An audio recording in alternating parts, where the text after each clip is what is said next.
दूर ऊंचे सफेद चोटियों के बीच छिपा हुआ, हमेशा बर्फ से ढका एक छोटा सा गांव था।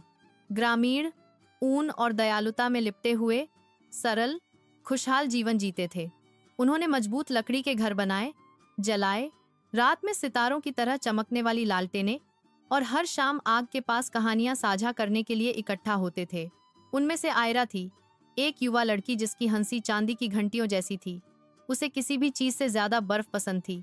हर सुबह वह दुनिया का अभिवादन करने के लिए बाहर दौड़ती थी, ठंडी जमीन पर पैरों के चंचल निशान छोड़ती थी। ग्रामीणों ने अक्सर कहा कि आयरा की खुशी ठंड को खुद से रेंगने से रोकती थी। उनके दिल। फिर एक सर्दी की रात, पहले कभी न देखी गई एक आंधी उतरी। हवा एक घायल जानवर की तरह दहाड़ रही थी, गांव से गुजर रही थी, दीवारों को हिला रही थी और छतों को फाड़ रही थी। बर्फ इतनी मोटी गिरी, उसने आवाजों और लालटेन की रोशनी को एक साथ निगल लिया। 3 अंतहीन दिनों तक बर्फीला तूफान चला। जब आखिरकार यह शांत हुआ तो सन्नाटा छा गया।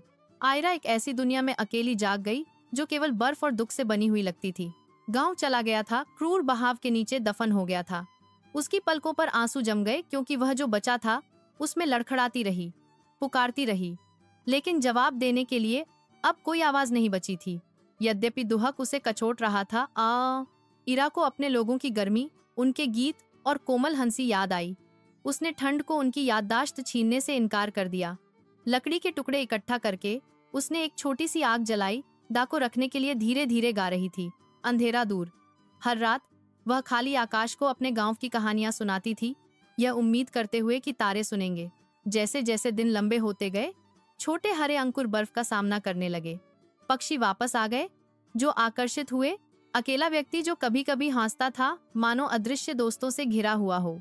आयरा के बहादुर दिल के माध्यम से उसके गांव की आत्मा बर्फीली हवाओं पर फिर से नाच उठी, फुसफुसाते हुए कि आशा है, गहराई से गहरी सर्दी भी जीवित रहती है।